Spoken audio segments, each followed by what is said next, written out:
Mesdames et messieurs, bonjour, soyez les bienvenus pour cette nouvelle édition de votre journal de 15 heures à la une dans l'actualité.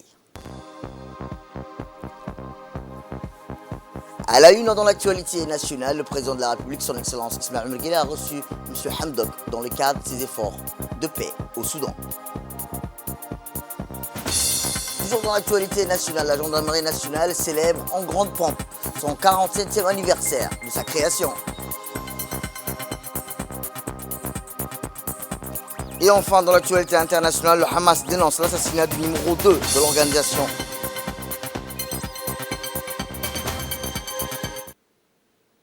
C'était le titre. Merci si vous nous rejoignez. Eh bien, je vous dis dans le titre, le président de la République et président de l'exercice de l'IGAD, son Excellence Ismaël Omar Guelleh, a reçu en milieu de matinée au Palais de la République une délégation soudanaise de haut niveau conduite par le chef de file de la coalition soudanaise, M. Takdoum, et ancien Premier ministre soudanais, M. Abdallah Hamdok. L'audience entre le président de la République, son Excellence Ismaël Omar Guelleh, et M. Hamdok a servi de cadre à l'évocation de la situation sur le terrain au Soudan, théâtre depuis avril dernier d'un conflit sanglant. L'entretien a mis surtout l'accent sur l'importance d'un engagement concret en faveur d'une cessation des combats entre les deux principaux protagonistes de la crise soudanaise.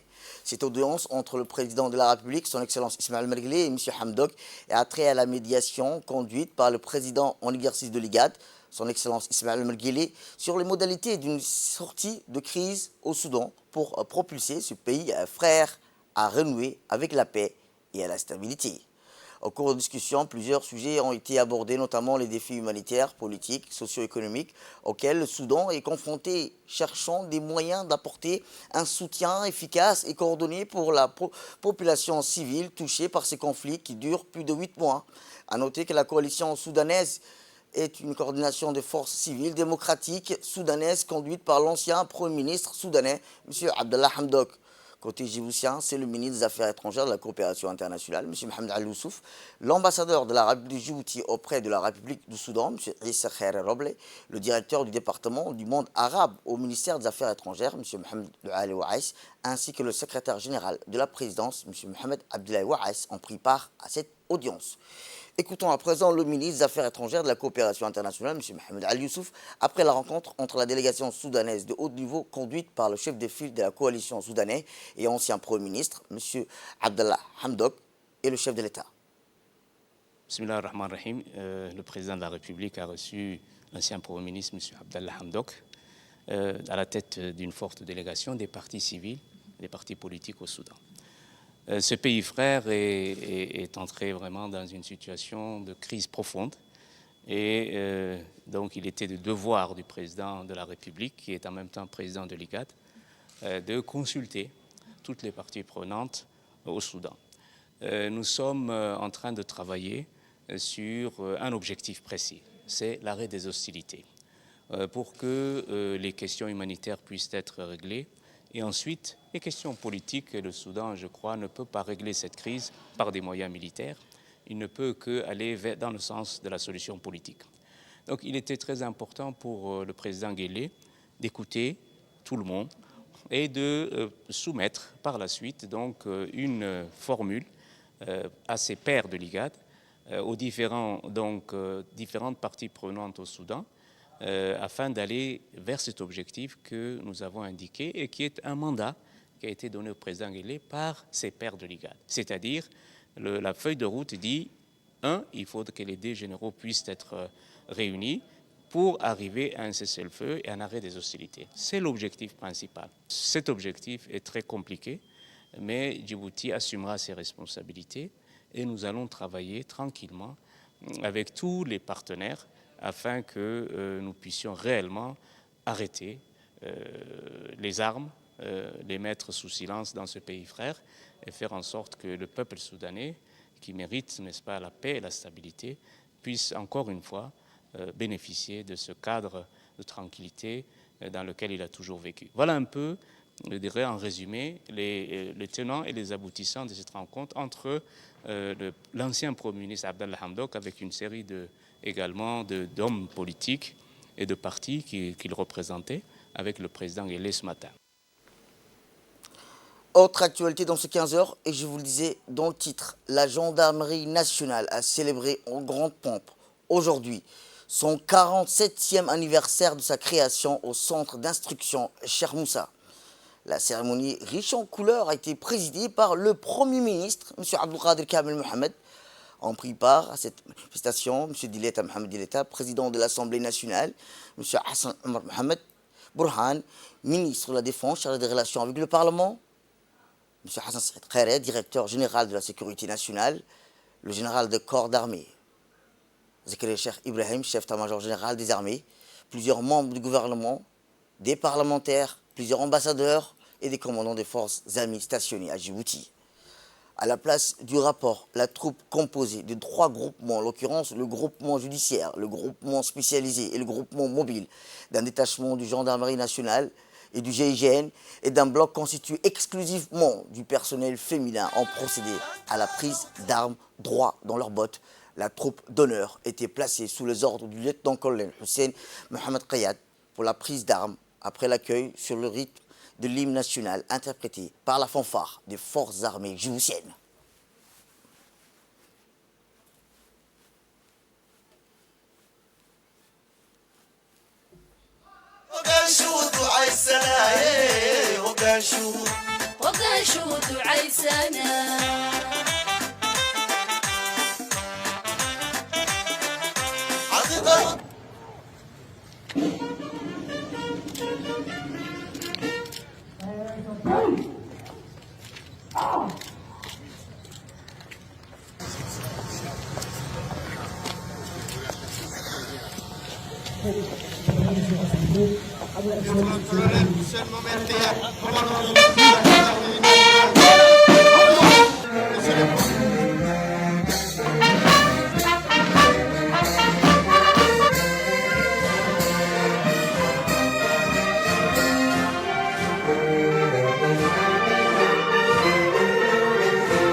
Mohamed a d'abord salué les couleurs de la nation avant d'effectuer une revue de troupes accompagnée de Hassan Omar Mohamed, ministre de la Défense, et du chef d'état-major de la gendarmerie nationale, le colonel Zakaria Hassan Aden.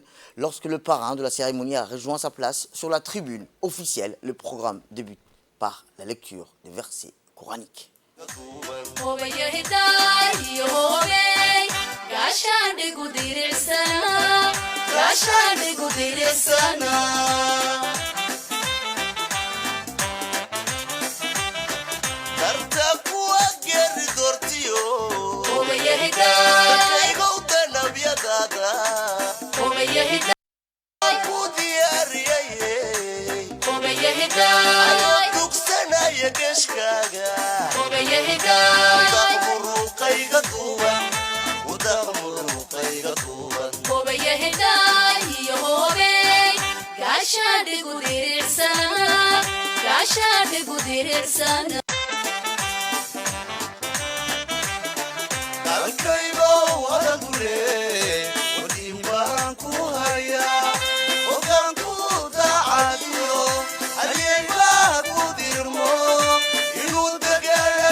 Eh bien, dans son discours, le colonel Zakaria Hassan Aden a remercié le Premier ministre et le ministre de la Défense pour le parrainage de l'événement, ainsi que l'ensemble des membres du gouvernement, des représentations diplomatiques et des autorités militaires pour leur présence et n'a pas manqué de rendre hommage aux gendarmes tombés en service.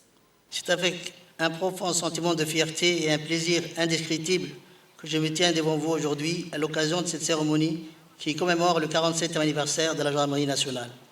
Cet événement solennel qui résonne avec l'héritage, le dévouement et la bravoure qui caractérisent depuis toujours notre belle institution revêt une importance particulière car il nous permet de rendre hommage à toutes ces femmes et ces hommes qui incarnent le courage et la loyauté au service de notre nation. Et coutume obligeant, cette commémoration constitue un rendez-vous incontournable et le lieu de porter un regard rétrospectif sur les accomplissements de l'année qui s'achève et planter les grandes orientations que nous souhaitons donner à l'institution pour l'année à venir. Officiers, sous-officiers, gendarmes, il est essentiel de rappeler que la Gendarmerie nationale, pilier fondamental des valeurs républicaines, a été forgée dans le creuset de l'histoire, portant le poids des responsabilités qui incombent à ceux qui veillent sur la sécurité et la stabilité de notre société. Depuis sa fondation, tout en restant fidèle à sa dynamique de développement continu, elle fait preuve quotidiennement d'une résilience inébranlable face aux défis complexes et évolutifs qui se dressent sur son chemin. La création d'une inspection générale de la Gendarmerie nationale capable, au travers des missions d'audit dans les domaines de la déontologie et de vérification de l'application des lois aux fins d'entretenir la confiance de nos concitoyens et de notre gouvernement. Une mise sur pied d'une cellule de neutralisation et de destruction d'engins explosifs au sein du groupe d'intervention qui, comme vous le savez, reste le fleuron de la lutte antiterroriste. L'acquisition très récente d'un laboratoire numérique de dernière génération au profit de l'U3PJ offert par le gouvernement chinois, que je remercie très sincèrement. Les personnels de cette école se préparent d'ailleurs à bénéficier d'une formation à l'utilisation des équipements de pointe du nouveau laboratoire. Excellences, Monsieur le Premier ministre, honorable invité, permettez-moi de m'adresser à présent aux femmes et hommes que j'ai l'honneur de commander, officiers, sous-officiers, gendarmes. Aujourd'hui comme hier, je voudrais partager avec vous la fierté que je ressens d'être votre chef et de commander cette belle et noble institution qu'est la Gendarmerie nationale. Le professionnalisme dont vous faites preuve dans l'exécution de vos missions, votre engagement de tous les jours et votre abnégation au service de la patrie sont fort louables et reconnus à juste titre par la population, le gouvernement, en particulier par le président de la République, son Excellence, M. Ismaël Omar Guelleh, le chef suprême des armées. Eh bien, dans son discours, le ministre de la Défense a indiqué en cette occasion solennelle: nous nous rassemblons pour rendre hommage à une institution dont la dévotion à la sécurité nationale et à l'ordre public n'a jamais vacillé au fil des décennies. C'est pour moi un immense plaisir de me trouver parmi vous en ma qualité de ministre de la Défense pour célébrer le 47e anniversaire de notre gendarmerie. En cette occasion solennelle, nous rassemblons pour rendre hommage à une institution dont la dévotion à la sécurité nationale et à l'ordre public n'a jamais vacillé au fil des décennies. L'événement devenu tradition est l'occasion pour moi de vous rappeler l'attachement et la confiance que le président de la République, son Excellence M. Ismaël Omar Guelleh, chef suprême des armées, l'ensemble des membres du gouvernement et la population portent à votre institution. La gendarmerie incarne l'excellence, la discipline, le dévouement. Depuis sa création, elle a été le rempart vigilant qui assure la quiétude de nos concitoyens et la préservation de nos valeurs fondamentales. Chaque gendarme, qu'il soit en uniforme sur le terrain ou en charge des missions stratégiques, a contribué d'une manière indéfectible à la sauvegarde de notre nation. À l'heure où la gendarmerie commémore son 47e anniversaire, nous nous remémorons avec admiration et reconnaissance les multiples défis auxquels elle a fait face avec un courage qui force le respect. Aux situations d'urgence, aux missions de maintien de l'ordre, les femmes et les hommes de cette institution ont toujours répondu présents, prêts à sacrifier le confort personnel pour la sécurité collective, dans un monde en perpétuelle évolution. La gendarmerie demeure un pilier de stabilité. Son engagement envers l'excellence professionnelle, son adaptabilité aux nouvelles menaces en font une force inestimable. Et enfin, le Premier ministre a indiqué que la vocation de gendarme à tous les niveaux et avant tout un état d'esprit de valeurs communes, disponible, réactif, sens de la mission et du devoir, force, maîtrise et exemplarité. Fêter l'anniversaire d'une institution est toujours un grand moment de satisfaction. C'est l'occasion, bien sûr, de se féliciter du chemin parcouru et de se projeter dans l'avenir. C'est pour ces raisons que je me réjouis d'être parmi vous qui fêtent le 47e anniversaire de la création de la Gendarmerie nationale. Mesdames et messieurs, depuis sa création, la Gendarmerie nationale n'a cessé de se renouveler en s'adaptant aux nouveaux défis pour être à la hauteur des exigences sécuritaires.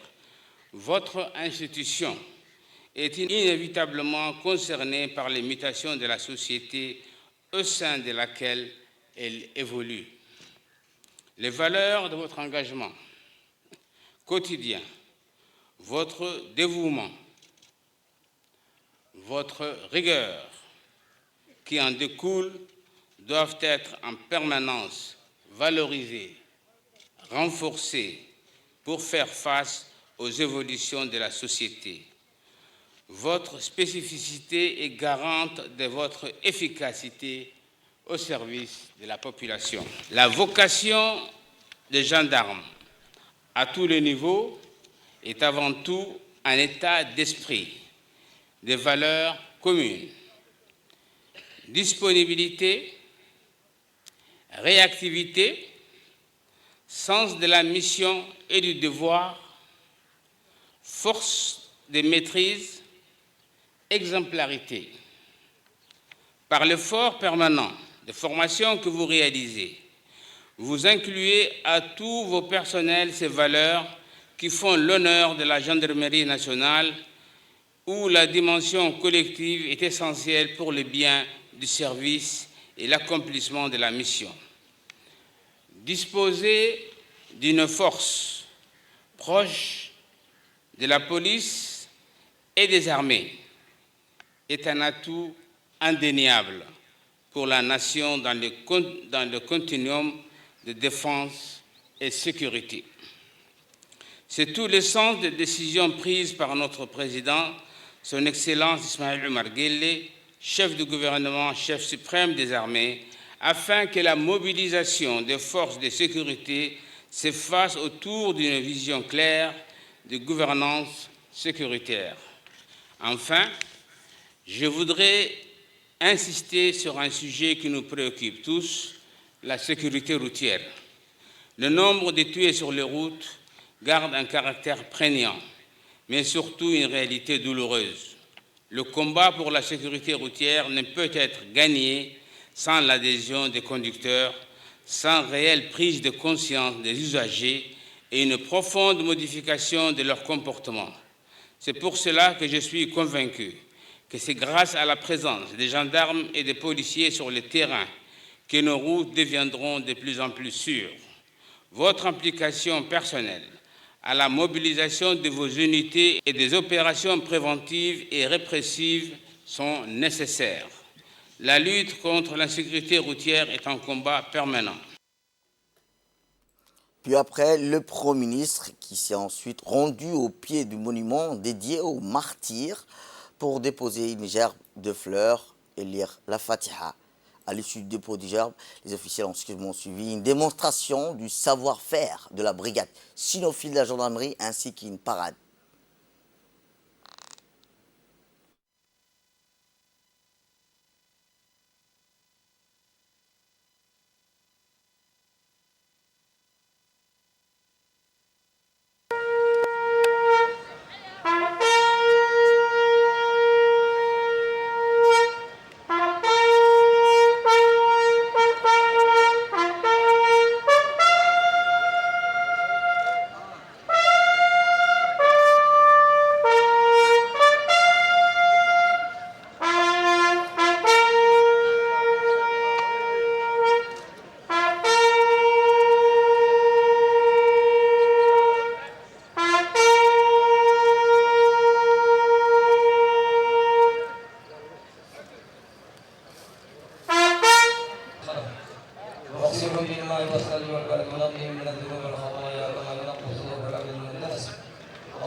Tout de suite après, une parade militaire brillamment exécutée par la troupe de la gendarmerie.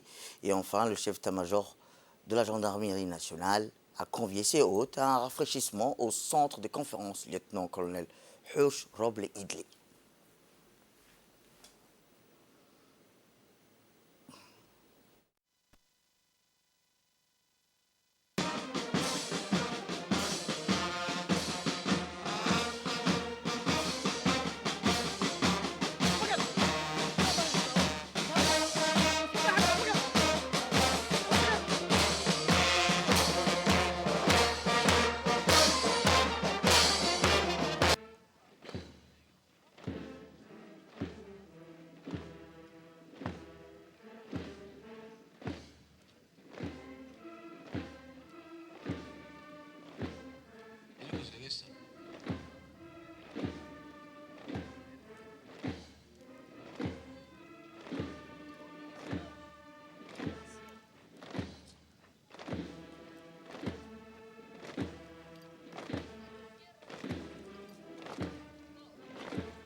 Le groupement judiciaire conduit par l'unité spécialisée avec son drapeau qui défile sous les ordres du chef d'escadron Youssouf Ahmed Khaled. Vous avez maintenant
Direction l'Assemblée nationale où la Commission des finances, de l'économie générale et du plan s'est réunie aujourd'hui dans le but d'analyser le projet de loi numéro 51 de l'année 2023 de la 9e législature portant approbation des comptes financiers 2022 de l'Agence djiboutienne des routes. Cette réunion, présidée par l'honorable Shalmaka Moussa, a vu la participation de Mohamed Ahmed Awale, ministre de la Culture, de l'eau, de la pêche, de l'élevage, des ressources halieutiques. Après des discussions et des échanges, les commissaires ont émis un avis favorable à la transmission des comptes financiers subventionnés pour adoption lors de la séance publique de l'Assemblée nationale.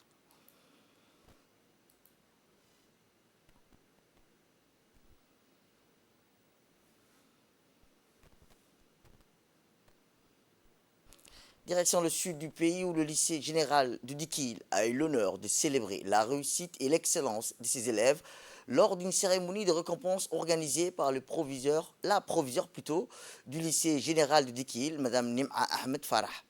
Cet événement prestigieux s'est tenu en présence du préfet de la région, de la proviseure du lycée général de Dikil et des autorités locales, témoignant ainsi de l'importance accordée à l'éducation et à la reconnaissance des talents.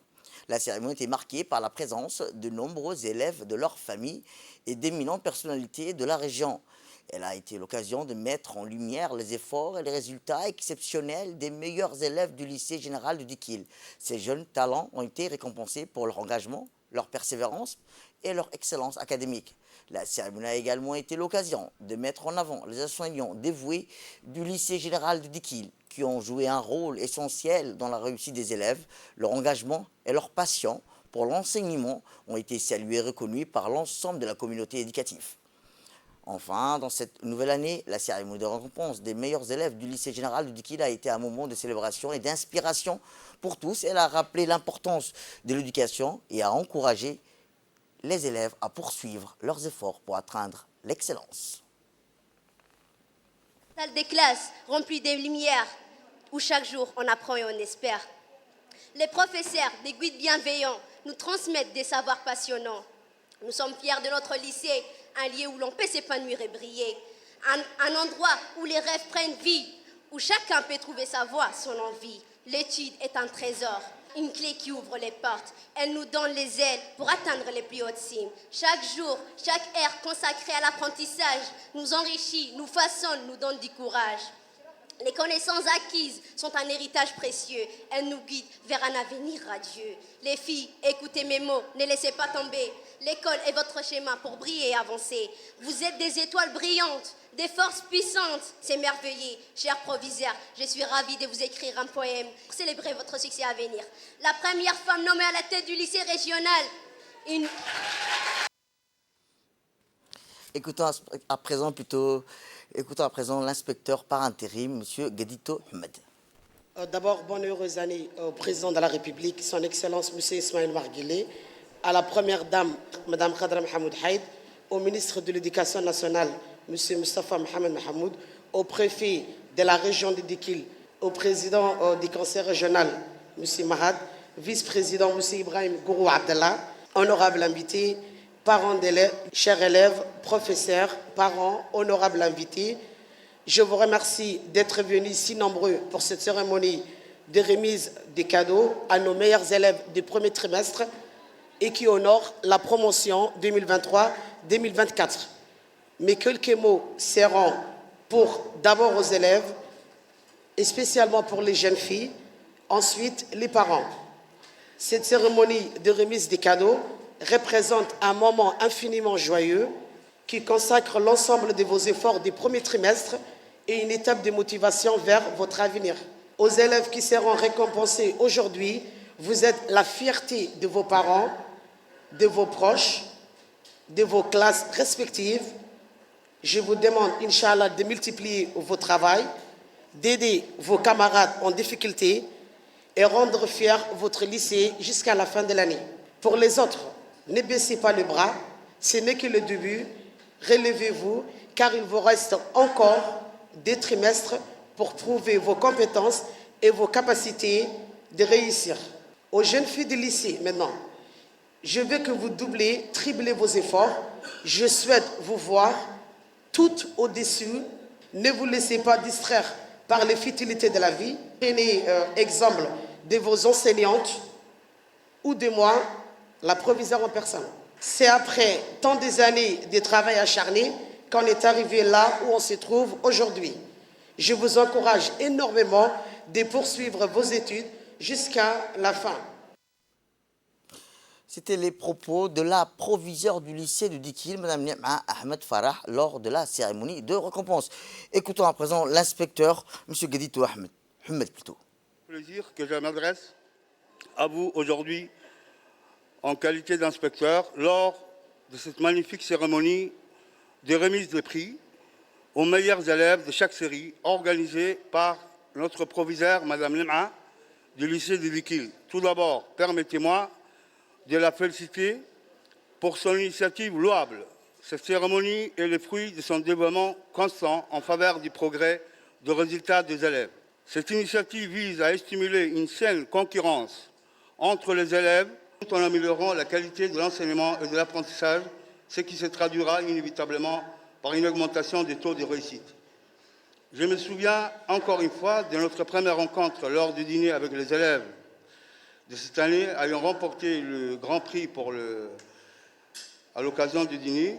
Cette soirée restera à jamais aggravée dans ma mémoire grâce à votre décision de valoriser les efforts de cette équipe qui a représenté fièrement notre région. La deuxième occasion où j'ai eu le privilège d'être présent était lors de la Journée internationale des enfants de Mini. Sous votre supervision, les élèves ont collecté des vêtements afin de les offrir à leurs camarades des Sankal et d'Abatou. C'est un geste louable qui mérite d'être reconnu à sa juste valeur. Et aujourd'hui, nous tous réunissons une fois de plus pour célébrer, récompenser les meilleurs élèves de ces lycées. Je tiens à saluer cette initiative que vous avez instaurée qui favorise la compétitivité entre les élèves et améliorer la qualité de l'enseignement, ce qui constitue indéniablement à leur réussite. Je vous encourage vivement, Madame la Proviseure, à continuer. Et dans l'actualité internationale, je vous le dis dans le titre, une frappe israélienne au Liban. La résistance du Hamas dénonce l'assassinat de Salah al-Harouri, qui a été tué dans une frappe israélienne hier à Beyrouth. Le Hamas a rapidement confirmé l'information, d'abord diffusée par la chaîne de télévision du Hezbollah. Salah al-Harouri, le haut responsable du Hamas, numéro 2 de l'organisation, a été tué hier soir dans une explosion. Al-Harouri, l'un des fondateurs de la branche de la résistance du Hamas, avait dirigé la présence du groupe en Cisjordanie. Le Premier ministre israélien Benjamin Netanyahu avait annoncé et menacé de le tuer avant même le début de la guerre le 7 octobre. Les responsables israéliens ont refusé de commenter cet événement. L'agence presse nationale libanaise a déclaré que l'explosion avait tué 6 personnes et avait été perpétrée par une drone israélienne. Une explosion secouait mardi soir la banlieue du sud de la capitale libanaise, provoquant des chaos dans les bastions du groupe militant du Hezbollah. L'explosion s'est produite au cours de plus de 2 mois d'échanges de tirs nourris entre les troupes israéliennes et les membres du Hezbollah le long de la frontière du sud du Liban. Depuis le début des combats, le 7 octobre dernier, les combats se sont concentrés à quelques kilomètres de la frontière, mais plusieurs reprises de l'armée de l'air israélienne a frappé des cibles du Hezbollah. Et enfin, le chef suprême de la résistance du Hamas, Ismaël Haniyeh, a remercié l'Afrique du Sud mardi pour avoir déposé une plainte contre Israël devant la Cour internationale de justice pour génocide contre les Palestiniens à Gaza. J'applaudis toutes les positions de soutien, et en particulier ici l'État de l'Afrique du Sud qui a déposé une plainte auprès de la Cour internationale de justice contre l'État occupant pour ses crimes contre l'humanité, son nettoyage ethnique et son génocide. Nous apprécions le soutien politique et juridique. Un discours télévisé qu'Ismaël Haniyeh choisit pour évoquer la sortie de crise proposée par l'Égypte et le Qatar en fin décembre. C'est la fin de cette édition. Merci à vous de nous avoir suivis. Restez avec nous pour passer nos programmes télévisés.